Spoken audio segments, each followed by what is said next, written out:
Every breath is a struggle for Mohammed Ibrahim. 6 months old and fighting pneumonia.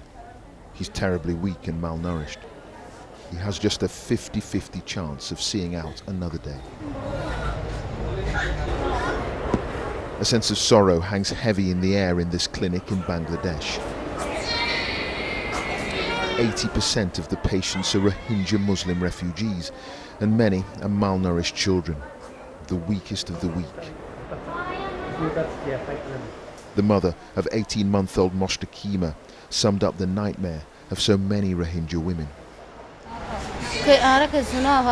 We had to run from our village, but we had so little to eat. Then when we managed to get food, I couldn't feed my child. She's so sick, but if God wishes it, she'll survive.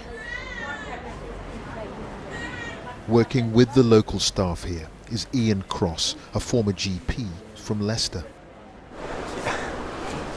Tears come to my eyes sometimes. It's dreadful. You just do what you can, you know. In a way, I'm lucky that I'm a doctor. I've got my hands and my tools. I can help to make people better. If I wasn't able to do that, I'd feel so frustrated, and I'd feel even worse. But when you're hard at work, you can cope with it. It is a depressing truth in this crisis that close to 60% of the more than 500,000 Rohingya Muslims who've escaped Myanmar are children and teenagers. And they've seen some terrible things, like Havaja Khatun. She's called this refugee camp in Bangladesh home for almost 2 weeks. Her story of the night she had to flee Myanmar is depressingly familiar. Villages torched and her mother dying in the flames. They're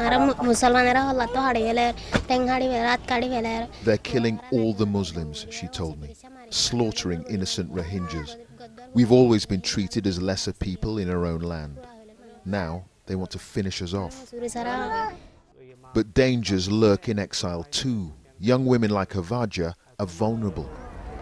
And the chance of children falling into the hands of sexual predators or exploited for their labor is ever present. The families here have nothing. They are trying to survive on a daily basis, and some of them at some points might be tempted to give away one of their child for domestic work. You know, not going to school, sometimes sexual abuse. So the risks are high. But there is light amidst all the gloom. Children in the camps are getting vaccinated against cholera and other diseases. There's even a chance to watch cartoons. And youngsters are never allowed to feel ashamed of who they are. In this class, they're reciting nursery rhymes from their homeland. Outside one refugee camp, we found by the side of the road Mimuna, who's 9, cradling her younger brother Abu. Too young to understand the bundle in her arms was severely malnourished, we alerted UNICEF, and doctors are now treating them both. But some will never have the chance to return to Myanmar. The day after we filmed Mohammed Ibrahim, we were told he died. He was buried in a tiny grave before sundown.